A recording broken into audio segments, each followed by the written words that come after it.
শুভ নববর্ষ ১৪৩২। সবাইকে পহেলা বৈশাখের শুভেচ্ছা। তো আমরা রাতে চলে গিয়েছিলাম মানিক মিয়া এভিনিউতে আলপনা দেখতে, কিন্তু সেখানে গিয়ে কি একটা ধোঁকা খেলাম। চলেন শুরু করি। তো আজকে তো পহেলা বৈশাখ, অবশ্যই আপনারা থিম দেখে বুঝে গেছেন যে এটা একটা বৈশাখের ব্লগ হতে যাচ্ছে। তো আমরা রাতে সবাই রেডি হয়ে বেরিয়ে গিয়েছিলাম গাড়ি নিয়ে মানিক মিয়া এভিনিউতে দেখার জন্য আলপনা এবং কনসার্ট। তো আপনাদের আপু তো বললে কনসার্ট আর আলপনা দেখতে গিয়েছে, কিন্তু ব্যাড লাক আলপনা আর দেখতে পাইনি। তো কনসার্টের মোটামুটি অ্যারেঞ্জমেন্ট করা হচ্ছিল। তো আপনাদের ফার্স্টে একটু গান শোনাই, যেহেতু মেলা বলে কথা।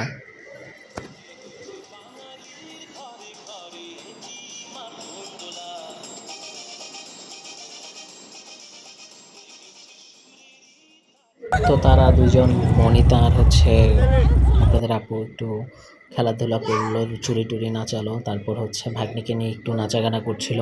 তো এখানে অনেক অনেক মানুষ আসছিল, যদিও লাস্ট 19 সালে এখানে আয়োজন করা হয়েছিল, তারপর আর ওইরকমভাবেই হয় না। তো আমরা একটু ঘোরাফেরা করে দোকানপাট দেখলাম, একটু ঝালমুড়ি খেলাম। ঝালমুড়ি খেয়ে এখানে এক পাগল না, ঠিক আসলে মেলায় গেলে সবাই একটু নাচানাচি করে। তো এই লোকটা একটু নাচানাচি করছিল, সেখানে গিয়ে আমরা একটু নাচানাচি দেখলাম। তারপর বিভিন্ন টোকানে গিয়ে আমরা একটু ঘোরাঘুরি করলাম। ঘোরাঘুরি শেষে আমরা আশেপাশে মানুষদের দেখে ভিড় আস্তে আস্তে মানুষ বেড়ে যাচ্ছিলো, এদিকে রাতও গভীর হয়ে যাচ্ছিলো। তো বাসায় আসার জন্য আমরা কী করে শুনলাম। তো হাঁটতে হাঁটতে আবার গাড়ির কাছে চলে আসলাম। এখানে আমাদের জুবাইর ভাই ছিল, যাকে আমরা উনি আর কি হিসাব করে তুলতেছিল সবাইকে, কয়জন গিয়েছে কয়জন উঠছিল। তো মজার বিষয়, আমাদের লেগুনা গাড়ি নিয়ে যাওয়া হয়েছিল 60 ফিট। তো এটা নিয়ে আমরা একটু মজা টজা করলাম, মজা করে আমরা আবার রওনা দিলাম। সবাই গাড়িতে উঠেন সিরিয়ালে গাড়িতে।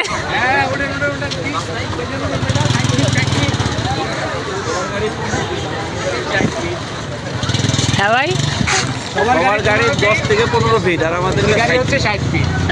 লেখা আছে। আসো আসো আসো। এক বুক হতাশা নিয়ে বাসায় চলে আসলাম। সবাইকে অনেক ধন্যবাদ।